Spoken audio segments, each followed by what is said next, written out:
6 months after the divorce, the mafia boss saw his ex-wife selling flowers with a baby and asked her about it.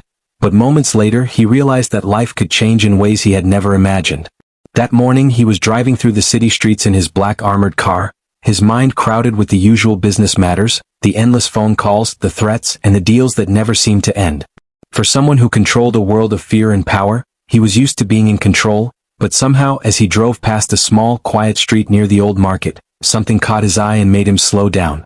There, on the corner of a narrow lane that smelled faintly of bread and rain-soaked asphalt, he saw a small cart filled with bright, colorful flowers. Behind it stood a woman he knew better than anyone in the world, a woman whose face had haunted his dreams for months, a woman he had loved and lost, whose memory had stayed with him longer than any of his enemies' threats or the roar of his own reputation. She was holding a baby, a tiny, fragile life wrapped in a soft blanket, and she looked completely different from the woman he remembered from 6 months ago.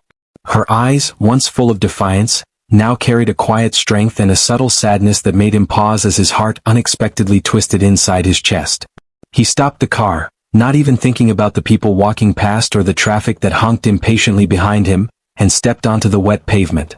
Every instinct he had trained in years of danger and ruthlessness suddenly felt useless in front of this scene. The woman looked up and their eyes met, and for a moment, it felt like the years of anger, pain, and misunderstandings melted into silence between them. He walked slowly toward her, almost afraid that if he moved too quickly, the moment would vanish like smoke. I didn't expect to see you here, he said, trying to make his voice calm and casual, but it trembled slightly in spite of himself. She blinked, startled, and hugged the baby closer, as if protecting both herself and the child from his presence. Her smile was polite but distant, and it carried the weight of months of struggle that he had never witnessed, months that he had been absent for, and that thought struck him harder than any rival could ever hurt him. He noticed how she balanced the baby carefully, her arms steady despite obvious exhaustion, and how the bright flowers seemed almost symbolic against the dull, gray streets around them, like a fragile beauty surviving in a harsh world, much like the woman herself. He felt a strange mix of guilt, admiration, and longing. It was impossible not to think of the nights they had shared, the laughter, the fights, the love that had once seemed unstoppable, and now seemed both distant and hauntingly close. The baby, unaware of the tension, cooed softly, its tiny hands reaching out, and something inside him shifted in a way he could not explain. He was a man used to making decisions that affected hundreds, feared by many, and yet, he felt helpless in the face of this little life and the woman who had once been his everything. He wanted to ask about the baby, to understand how it had come to be, but he hesitated, unsure if he was ready for the truth. His mind raced with questions, fears, and the possibility of regrets he had never admitted aloud. Is that mine?" he asked finally, his voice barely above a whisper, and he saw a flicker of surprise in her eyes before she looked away, hugging the baby tighter. The city around them continued in its noisy chaos, but for him, the world had narrowed down to the two of them, the flowers and the small, delicate life in her arms. Memories of their past clashed with the present, and he realized that no amount of power or wealth could prepare him for the raw, human emotions he was feeling now. He had imagined many scenarios over the months, replaying their arguments, their parting, and the moments he had wasted chasing control over everything except what really mattered, and none of those rehearsals had prepared him for this. He stepped closer, careful not to frighten the baby, and said, "I want to understand. Please tell me everything," feeling both fear and hope. She hesitated, her eyes scanning his face, searching for signs of sincerity, searching for the man she had once loved or feared, and for the first time, he felt that vulnerability he had always hidden behind his reputation. The streets, the noise, the strangers passing by, all faded into the background as they stood there, two people torn by the past but connected by something even stronger now, something neither of them had expected to find again. The sun peeked through the clouds, casting a soft light on the flowers, on the baby, and on the woman whose strength and resilience had grown while he had been absent, and he felt an unfamiliar warmth in his chest, a strange but welcome reminder that life, in all its unpredictability, still held surprises, chances, and perhaps even forgiveness. And in that moment, as he looked at them, the woman who had once been his world and the child who carried a piece of him, he realized that this encounter would change everything, that 6 months after the divorce, he was suddenly facing a reality more complicated, more beautiful, and more human than anything his violent, controlled life had ever taught him. She looked at him for a long moment, her eyes full of caution, curiosity, and something he could not immediately read, a mixture of pain and strength that made him realize how much had changed in the 6 months they had been apart. The baby in her arms shifted slightly, letting out a small cry, and she rocked it gently while trying to respond. "Life, it changes," she said finally, her voice soft but steady, as though she had rehearsed this answer in her mind many times. "I'm just trying to survive, to do what I have to for him." He noticed the word him, and felt a pang of emotion that twisted his stomach. The baby, so small and delicate, seemed like a symbol of all the moments he had missed, all the responsibilities he had avoided, and all the love he had taken for granted. He reached out carefully, his hands trembling slightly as he wanted to touch the tiny fingers, to feel the warmth of a life that was so connected to him yet had been hidden from him. He realized then that this was not just any child. This was his child, the living proof of a love that had survived both separation and hardship. I had no idea," he admitted, his voice almost breaking, the usual confidence he carried around like armor completely gone. Why didn't you tell me?" She looked down at the flowers as if drawing courage from their bright petals, and then back at him. "Because you weren't here. You weren't ready, and I had to do it alone.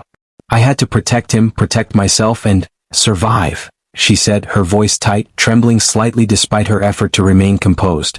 He felt a deep guilt pressing into his chest, heavier than any danger he had faced in his life. He had been so busy controlling the world around him, so obsessed with power and fear, that he had ignored the life he had helped create, the life that now depended on her strength. He looked at her, really looked at her for the first time since the divorce, and noticed the subtle changes, the faint lines on her face, the tiredness in her eyes, the way her hands held the baby gently but firmly, as though every action was deliberate and protective. He realized that she had grown, not weaker as he might have feared, but stronger, fiercer in the most human and beautiful ways. He felt a mix of admiration, regret, and an unfamiliar hope that he hadn't allowed himself in months. "Tell me about him, about all of this," he said softly, wanting her to open up, wanting to understand every detail of the life he had missed. She hesitated, then slowly began to speak, her words measured but flowing as she described the months after their separation. She told him about the small apartment she had rented, barely enough for herself and the baby, where she had struggled with bills, sleepless nights, and the quiet loneliness of doing everything alone. She spoke of the mornings selling flowers at the busy corners of the city, how she had learned to interact with strangers, to smile even when her heart ached, and how she had watched her child grow, learning each small expression, each tiny laugh, each new milestone without his presence. She told him about the sleepless nights, the constant worry, and the determination that had carried her through every hard moment, all while knowing that the man she had once loved, the man who had been a part of her world in ways she could not forget, had been living in his own world, unaware of the struggles she faced. He listened quietly, feeling every word as though it were a strike to his own heart, and yet he could not bring himself to interrupt, could not bring himself to speak because he feared that anything he said would be inadequate. He realized that the child she held, their child, was more than a symbol of love. It was proof of her strength, her resilience, and the life she had fought to protect against a world that could be cruel and unforgiving. He felt a deep shame for all the moments he had wasted, for all the times he had chosen power over family, fear over responsibility, and selfishness over care. At the same time he felt a rising warmth in his chest, a connection that he could not ignore, a sudden, urgent need to step into the life he had ignored for so long. The baby looked up at him with wide, innocent eyes, and instinctively reached for him, as though recognizing something he could barely name, and he felt an overwhelming protective urge that surprised him more than anything he had ever experienced. I should have been here," he said, his voice raw, breaking slightly as the weight of the past 6 months pressed down on him. "I was wrong. I want to help. I want to be here if you'll let me." She studied him carefully, searching for the sincerity behind the words, for the truth that could not be measured by promises alone. For a long moment, the noise of the city, the passing strangers, and even the chaos of his own past faded into the background, leaving only the three of them, the woman, the baby, and the man who had once ruled with fear but now felt powerless in the face of his own humanity. Finally, she nodded slowly, a mixture of relief and hesitation in her eyes, as if the possibility of reconciliation and help was both frightening and comforting at the same time. "It won't be easy," she said quietly, "but maybe we can try for him, for this little life that deserves more than struggle and absence." He nodded, feeling a new sense of purpose rising within him, a clarity he had not felt in years, realizing that the world of power, control, and fear he had built was meaningless compared to the fragile, beautiful, and human reality standing before him. And in that moment, as he looked at the woman he had once loved and the baby who was their child, he understood that 6 months after the divorce, life had brought him a chance to change, to connect, and to embrace a reality far more complicated, more beautiful, and more human than any power or wealth could ever offer. After hearing her story, the Mafia Boss felt a storm of emotions inside him, emotions he had long buried under a life of control, fear, and power, but now they surged freely, unfiltered, and impossible to ignore. He looked at the baby again, who was now sleeping peacefully in her mother's arms, and felt an overwhelming sense of responsibility that was both terrifying and humbling. For the first time in years, he realized that there were things in life far more important than money, fear, or respect from enemies. There was love, trust, and the small, fragile lives that depended on him for nothing less than survival. He knelt down slowly, careful not to startle the child, and whispered softly, almost to himself, "I can't believe I missed this. I should have been here from the beginning." His ex-wife watched him carefully, her eyes searching his face for the truth, as if she could tell immediately whether he was sincere or simply speaking words to ease his own guilt. She remained quiet, letting him take the first step, but there was a tension in her shoulders, a reminder of the months she had survived alone, the nights of fear, the constant effort to provide and protect without any support. The city around them seemed to fade into a dull hum, the honking of cars and chatter of pedestrians insignificant compared to the quiet, heavy reality they faced together in that moment. He reached out gently and touched the baby's tiny hand, feeling the warmth, the heartbeat, and the unmistakable connection that made everything else in his world seem meaningless. He had never known a vulnerability so complete, so pure, and it both frightened and moved him in ways he could not have imagined. "I don't know where to start," he admitted honestly, the words catching in his throat, "but I want to learn. I want to be here for both of you. I'll do whatever it takes." She looked at him, the faintest smile appearing on her lips, a mixture of hope and skepticism, because while words were easy, actions were what truly mattered.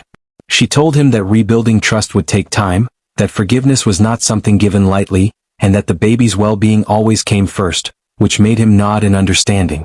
For the first time, he realized that love was not about power or control, but about patience, presence, and the willingness to put someone else before yourself. He asked about her life, about the small apartment, the early mornings selling flowers, the long nights, and she spoke with honesty, sometimes hesitating, sometimes laughing quietly at small memories that were bittersweet. He listened carefully, not interrupting, not judging, just absorbing every word, every struggle she had endured while he had been absent, and with each story he felt his respect and admiration for her grow. He also began to think about the baby, their child, and the life they deserved. A life not of fear or chaos, but of love, security, and care.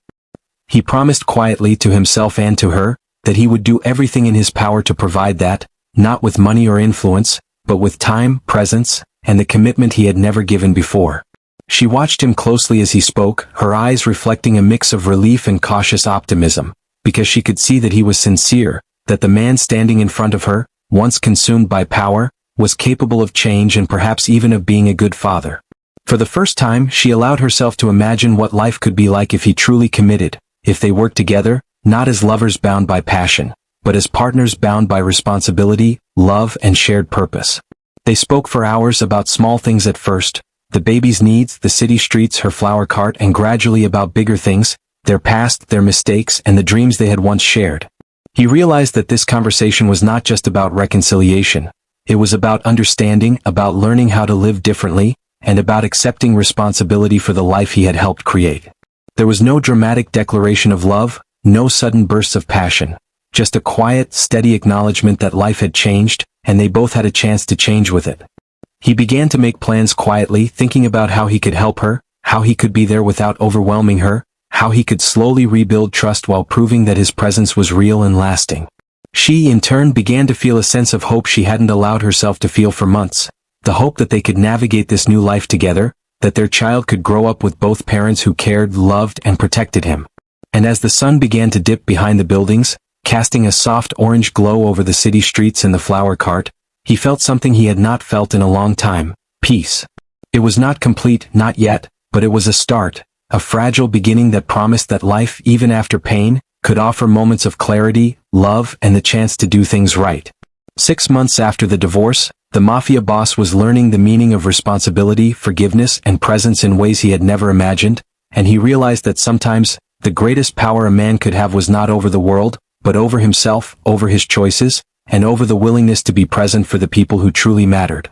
The day ended without dramatic gestures or grand declarations, but in the quiet streets, among the flowers and the tiny life they shared, something significant had begun. A bond of trust, a path toward redemption, and the hope that, despite the chaos of their lives, they could create something real, human, and lasting together. As the days turned into weeks, the Mafia boss found himself visiting the small apartment where his ex-wife lived, a place that smelled faintly of flowers, laundry, and the soft warmth of home, a stark contrast to the cold, sharp world he had controlled for years. Each visit was cautious at first, filled with silent tension and unspoken questions, but gradually a rhythm began to form, a rhythm that neither of them had expected, yet both needed. He watched her with admiration as she juggled the baby, worked on the flower cart, and managed the small, ordinary tasks that kept their lives afloat, realizing that the strength she had shown in his absence was far greater than anything he had ever demonstrated in his world of power and fear. He felt a quiet shame every time he remembered how absent he had been, how blind he had been to the struggles of the person who had once been his everything, and yet, the guilt was mixed with a strange warmth, a recognition that life had given him a second chance, not just with her, but with the child, the tiny life that now connected them in ways that no mistake or pride could undo. He began to take small steps, helping with the baby, carrying the cart when it was heavy, teaching the child new words, and slowly earning the trust of both mother and child through quiet, steady actions rather than dramatic gestures or promises. She watched him closely, her eyes reflecting both caution and hope, because she had learned in the past 6 months that words meant little without consistency, and he was determined to prove, day by day, that he had changed, that he was willing to step out of the shadow of his violent world to be present in their lives. There were difficult moments, of course, the baby crying in the middle of the night, the small apartment feeling too crowded, the city streets chaotic and unforgiving, but each challenge was met with a combination of patience, care, and collaboration that neither of them had anticipated but both began to value. He remembered how much he had once feared responsibility, how much he had avoided anything that required genuine vulnerability, yet now, holding his child in his arms and seeing the quiet resilience in the woman who had carried him through months of struggle, he realized that responsibility was not a burden but a privilege, a chance to protect, nurture, and love in ways that no power or money could ever replicate.